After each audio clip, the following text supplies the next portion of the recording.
दोस्तों एक real story मैं आपको बता रहा हूं। एक क्लास में दो स्टूडेंट ऐसे हैं। मेरे गांव से दो भाई आए, एक पप्पू और एक दिमागी चंद। दिमागी चंद होशियार था, हर बार उसके 95% प्लस थे। स्कूल का, गांव का, शहर का टॉपर रहा हुआ था, क्लास का टॉपर रहा हुआ था। पप्पू बेचारा कभी कभी पास हो जाता, कभी 36% आ गए, कभी 45% आ गए। 9, 10, 11, 12 में जैसे जैसे इंग्लिश दिखी, हाथ जोड़ के बढ़ गया आगे। टिग्नोमेट्री, ज्योमेट्री 9, 10 में थोड़ी थोड़ी आई, उसको किया ही नहीं, रट लिए बस, इससे हो जाएगा काम, भी याद कर लिया। थ्योरम्स याद कर ली कि चाहे कोई पूछे ये लिख के आएंगे।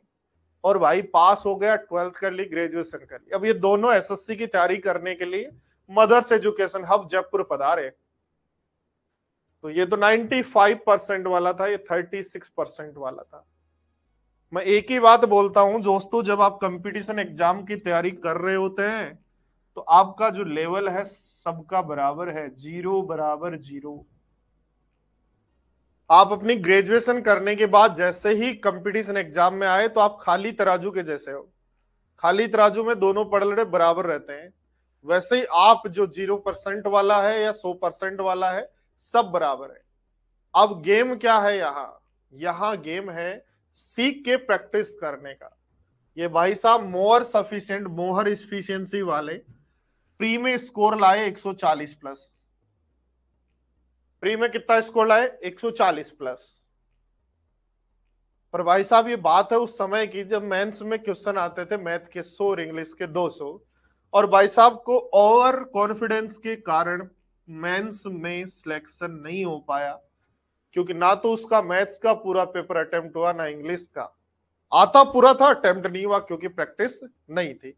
एक ही काम था उसका, दिमागी चंद का, कि भाई मेरे को तो और सीखना है, और सीखना है। और वो और सीखने के चक्कर में वो सीखना भूल गया, वो प्रैक्टिस करना भूल गया जो एग्जाम में आता है।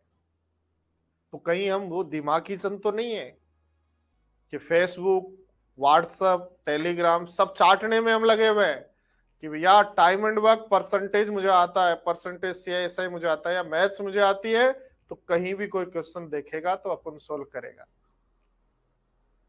तो ये है दिमागी चंद। ये पप्पू लाल ने क्या किया? पप्पू लाल ने एक ही काम किया, जितना पढ़ाया गया उसको रिवीजन रट्टा मारता गया। जब देखो लाइब्रेरी में लगा हुआ था, हर सीट को 2 बार 3 बार प्री से पहले ही सल्टाया। मेंस के टाइम भी कोई बैच वैच ज्वाइन नहीं किया।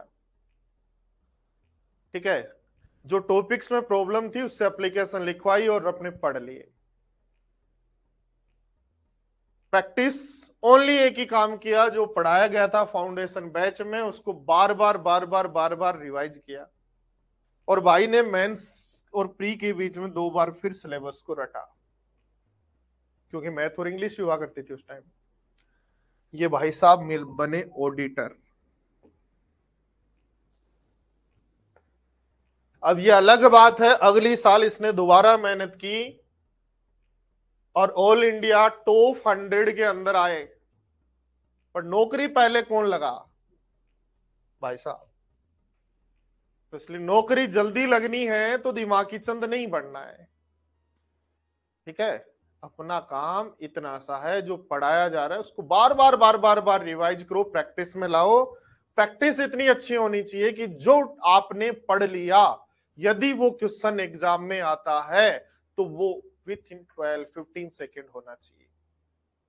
और ऐसा करते हो तो ये मेरी गारंटी है कि जो पढ़ाएंगे एग्जाम में वो ही आएगा, उससे बाहर नहीं आता। एसएससी में वही आता है जो हम पढ़ाते हैं, या एसएससी जो पूछता है वो हम पढ़ाते हैं, दोनों एक ही बात। तो अब समझ गए होंगे, जितनी प्रैक्टिस करोगे यहां सिलेक्शन ले लोगे, नहीं तो क्या होगा समझ में आपको आ गया होगा।